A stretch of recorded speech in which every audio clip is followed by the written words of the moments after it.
এই লাইটগুলো সুরক্ষিত দেওয়ার জন্য 2.5 ওয়্যার আপনি লুপিং করতে যাবেন না।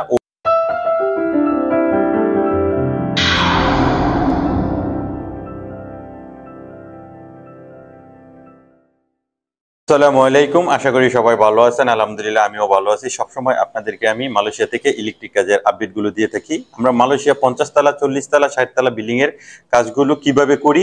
এক একটা বিল্ডিং এর মধ্যে ইউনিট থাকে মিনিমাম 300, 500, 700 থাকে।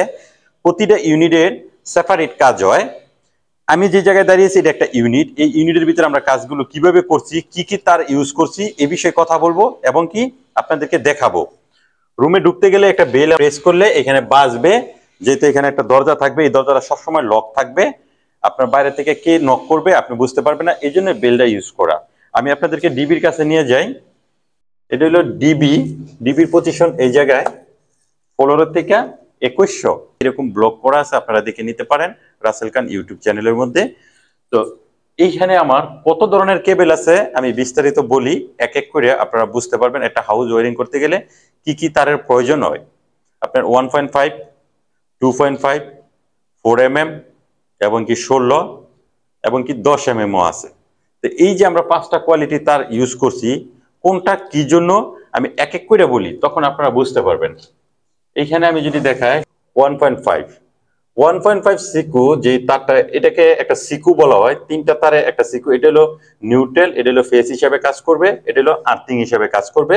আপনার লাইটগুলো বজ্রপাত হইলে কাটবে না। এই লাইটগুলো সুরক্ষিত দেওয়ার জন্য 1.5 এর ভিতরে আপনি কয়টা লাইট ইউজ করতে পারবেন, অনেকে আমার কাছে জানতে চাইছেন, কিংবা মসজিদের জন্য আপনারা এই কাজগুলো করেন। আপনি এই 1.5 তার দিয়া 4টা ফ্যানও অন করতে পারবেন, এবং শুধু যদি খালি ফ্যানই অন করেন তাহলে 4টা করতে পারবেন। এখন যদি ফ্যান এবং কি লাইটও লগে যুক্ত করেন তাহলে 10টা লাইট একসাথে অন করতে পারবেন, এবং লাইট আর ফ্যান যদি ইউজ করেন দুইটা মিলাইয়া তাহলে 4টা লাইট ইউজ করতে পারবেন, 2টা ফ্যান ইউজ করতে পারবেন।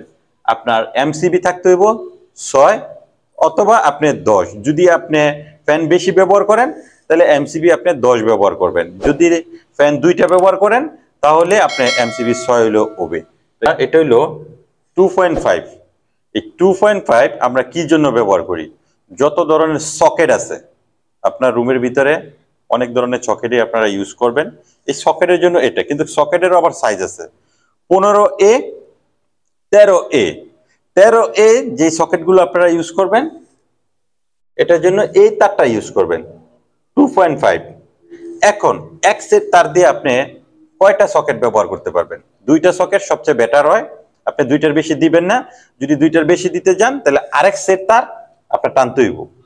এখন যদি আপনি 3টা দেন, 3টাও চলবে, হয়তোবা আপনার নষ্ট হয়ে যেতে পারে তাড়াতাড়ি। এখন এই 2.5 এর জন্য এমসিবি কত ব্যবহার করবেন? এমসিবি ব্যবহার করবেন হলো 16। আমি এক এক করে সবই বলে দিতেছি। 16 এমসিবি ইউজ করবেন এই 2.5 এর তারের জন্য। আপনি 15A সকেট যদি ইউজ করেন তাহলে আপনি 2টা দিতে পারবেন 4mm কেবল দিয়া। এসির জন্য এক একটা এসির জন্য এক একটা সেট। যদি আপনার 2টা এসি থাকে তাহলে এরকম 2 সেট আপনার ডিবির মধ্যে নিয়ে আসতে হবে, এরকম 2 সেট। ওয়াটার হিটারের জন্য সেম একটাই। এখন এটার জন্য এমসিবি কত ব্যবহার করবেন? এটার জন্য আপনি এমসিবি ব্যবহার করবেন হলো 20। ডিবির ভিতরে যে এমসিবিটা থাকবে এটা আপনি ইউজ করবেন 20। তাহলে এটাও গেল। এখন আরো কেবল আছে এই জায়গায়, এই যে কেবলগুলো এইখানে 2 সাইজ। এটা হলো 16, এটা হলো 10। আমরা এইখানে যে হিসাবটা করছি, আমার সর্বোচ্চ লোড যত আসে এই হিসাব করার পরেই এখানে আমার 16mm এই কেবল সাইজটা দিতে হয়েছে। এটা কোথা থেকে আসলো? এটা আসবে আপনার মিটারের থেকে। আপনার রুমে পাশে যে মিটারটা থাকে, পল্লীবিদ্যুৎ লোকেরা যে লাইনটা দেওয়া যায় সেই লাইনটাই এই 16mm দিয়ে দেওয়া যায়। আমরা আবার 16 থেকে আবার 16 এই ডিবির মধ্যে নিয়ে আসতেছি। কিন্তু বাংলাদেশে আপনার পল্লীবিদ্যুৎ লোকেরা 16 দেওয়া যায়, 16 দেওয়ার পরে আপনি কত সাইজ দিবেন এটা আপনি পরিমাপ করতে পারেন না, এটা অনেকেই পারে না। তো এই হিসাবটা আপনার করতে হইব।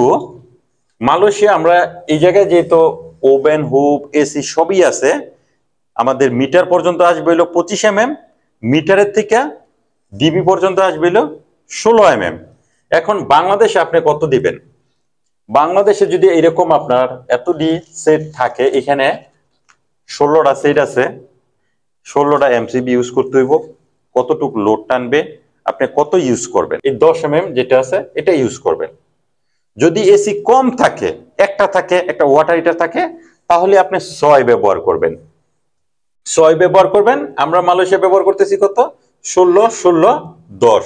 10টা হইল আর্থিং। আপনি 6 ব্যবহার করার পর আর্থিংটা 4ও দিতে পারেন, সমস্যা হবে না। কিন্তু এই দুইটা তার phase and neutral very important. এই দুইটা আপনি ছোট করতে পারবেন না, তাহলে আপনার কারেন্ট হাফ ডাউন হয়ে যাব। এটা করতে পারবেন না। এটা যদি আপনি 6 দেন, এটাও 6 দিতে হবে। এখন এই যে ডিবির মধ্যে আমরা তারগুলো টানছি, সবই কমপ্লিট। আমরা তো দেখেন রং করা হয়ে গেছে, কমপ্লিটের মধ্যে 70%। এখন যদি আমার তারগুলো সমস্যা হয়, আমি কি করব? আবার এই সাইডে কি ভাঙতে হবে আমার?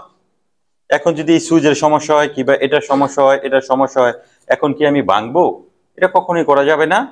এই জন্যই আপনার রং করার আগে, প্লাস্টার করার আগে আমরা চেক করে নিই যে তারটা সঠিক আছে কিনা। চেক করি কিভাবে, আপনাদেরকে আমি দেখাই। এই জিনিসটা বেল, এখানে একটা শব্দ হয়, এটা এই তারের ফার্স্ট পয়েন্টে ধরবো। ওই যে ওই জায়গায় একজন লোক দাঁড়িয়ে আছে, উনি হইলো, এটা হলো সেকেন্ড পয়েন্ট। কিংবা ওইটা যদি ফার্স্ট পয়েন্ট হয়, এটা হলো লাস্ট পয়েন্ট। লাস্ট পয়েন্টে আপনার 3টা তার থাকবে, মাঝখানের পয়েন্টে আপনার 6টা তার থাকবে। আমি বেলটা টেস্ট করে দেখি। এই যে বেলটা বাস, যে এই জায়গায় ফার্স্ট মাথা ধরছে, ওইখানে ওটা লাস্ট মাথা। এখন আমি আর একটু সামনে নিয়ে যাই। এটা হলো ফার্স্ট পয়েন্ট। ফার্স্ট পয়েন্টের মাথার মধ্যে সবসময় তার থাকবে 3টা। এটা হইলো সেকেন্ড পয়েন্ট। আমি সেকেন্ড পয়েন্টটা যদি দেখাই, এই যে দেখেন, এখানে 2টা, এখানে 2টা, এখানে 2টা। এটা হইলো সেকেন্ড পয়েন্ট। এখান থেকে আপনার ডিবি চলে গেছে, আবার এখান থেকেই ওই জায়গায় চলে গেছে, ওটা হইলো পয়েন্টের ফার্স্ট পয়েন্টের মাথা। ওইখান থেকে এই পর্যন্ত ঠিক আছে, এখান থেকে ডিবি পর্যন্ত ঠিক আছে কিনা, এটাও বেল মেরে আমরা চেক করে দেখতে হইব, কনফার্ম হইতে হইব, তারপরে আমরা মেগা করব। এখন আপনি টেস্ট করেন দেখি, এক এক করে। ঠিক থাকে তাহলে এরকম বাজবে। এটা এখান থেকে এটা বাজলো, জয়েন দেওয়ার পরে এটা হলো ফার্স্ট মাথা, কিংবা এটা ফার্স্ট মাথা, এটা সেকেন্ড। পরেরটা ধরেন, ওকে, লালে লাল যেটা ফেস, আমরা ফেস ইউজ করি। এই যে ফেসটা সঠিক আছে। এখন নিউট্রাল, এই যে এখন নিউট্রাল। তো এরকম করে আমরা চেক করি। এই সুইচে যে পজিশনটা দেখতেছেন, এটা মাটির থেকে 1300। এইখানে যে সুইচটা আমরা ইউজ করব, এটার থেকে আবার লুপিং গেছে ওই সাইডে, ওইটাকে বলা হয় ব্যালকনি। কিংবা সুইচ বোর্ডের মধ্যে আমরা তার নিয়ে আসি কত, 2.5। এটা করা লাগবে না, এটা 1.5 এই এনাফ। এই যে দেখেন, আমি এখানে 1.5 ইউজ করছি। এই কারেন্ট আবার ওই জায়গায় লুপ দিছি, এখানে আরেকটা লাইট জ্বলবে। যেহেতু আপনি এখানে বেল মেরে দেখান, সরাসরি বেল মেরে দেখান, আমি দেখাই দিই। এ দেখেন, এটা বাজতেছে, ওই যে ওই জায়গায় ধরে রাখছি। এখানে একটা 1 গ্যাং সুইচ আছে, ওই সুইচের থেকে এই সুইচ বোর্ডও লাইন নিয়ে আসি, কারণ এই জায়গায় একটা লাইট আছে, এই যে এই লাইটটা, এটা সিলিং এর মধ্যে হইব। এরকম ক্লিয়ার ভাবে আমরা চেক করে নিই তারগুলো সঠিক আছে কিনা, প্রতিটা পয়েন্ট। তারপর আমরা এই সুইচগুলো, সকেটগুলো সেট করি। সেট করার পর এখন আমাদের আরেকটি কাজ বাকি আছে, যেটা আমরা মেগা করব। এই যে মেগাটা করে দেখব আপনার তারটা আরো সঠিক আছে কিনা, কোনো জায়গায় শর্ট খাইছে কিনা। এটা হলো মেগা টেস্ট করার যে মেশিন। 4 mm কেবল মেগা দিবেন হইলো গিয়া 1000 দিয়া, এই যে এইখানে 1000 আছে। এই 2.5 দিবেন হইলো গিয়া 500 দিয়া, 1.5 দিবেন এই 250 দিয়া। সবাই ভালো থাকবেন, সুস্থ থাকবেন। আল্লাহ হাফেজ।